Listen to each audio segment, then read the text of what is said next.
नहीं, इसमें शास्त्र मर्यादा है। इसमें जो शास्त्र मर्यादा है उसका हमें पालन करना चाहिए।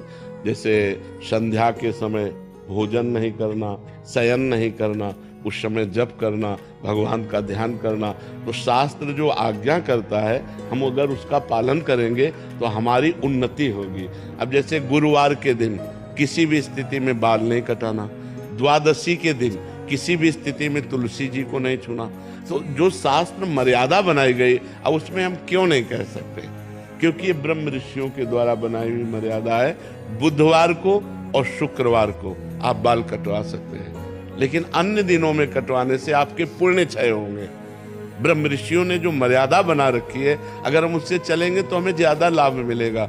अब रोज सुबह लोग बाल आदि, तो हम कहते हैं केवल बृहस्पतिवार को मत करवाओ, और ना मानो तो गुरुवार का दिन परम पवित्र गुरु के लिए है, उस दिन आप क्षौर कर्म न करें, बिल्कुल निषेध है। नहीं, उससे पुण्य नष्ट होते हैं, आयु नष्ट होती, बुद्धि नष्ट होती। अब अगर आप नहीं मानोगे तो वैसे ही आपके आचरण होते चले जाएंगे, गिरते चले जाओगे। देखो, आप सब लोग यहाँ क्या देखने आए हो, हम आपको बता रहे हैं। आप यहाँ क्यों आए हो, हम दो बातें आपसे रखते हैं। आप क्या देखने आए हो और आप यहाँ क्यों आए हो। तो आप यहाँ देखने आए हो साधुता, भगवान के भक्त का दर्शन जो शास्त्र के अनुसार चलता है। आप आए हो अध्यात्म को पाने के लिए, आप आए हो सुख शांति के लिए, आए हो कि नहीं। अगर हम धर्म से ना चलते हो तो आप हमारे दर्शन करने आओगे क्या।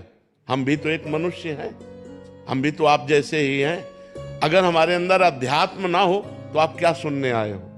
तो आप सोचो, उन्हीं ब्रह्म ऋषियों ने ये मर्यादा रखी। वैसे ही जब हम चलते तो हमारे अंदर तेज, हमारे अंदर शांति, हमारे वचनों का प्रभाव, हमारे दर्शन मात्र से तुम्हें सुख मिलेगा। तो क्या वो आप नहीं बन सकते। आप विचार करो, तो जो शास्त्रों में लिखा है उस पे हम क्यों में नहीं लगाते, उसका हम आचरण करते हैं। जैसे डॉक्टर कहता है कि आपको ये नहीं खाना, ये नहीं खाना, ये नहीं, तो हम उनसे क्यों बोलते हैं क्या, दही नहीं खाना। अरे भाई, दही तो बहुत अच्छी चीज है, क्यों नहीं खाना, क्योंकि तुम्हारा रोग बढ़ जाएगा।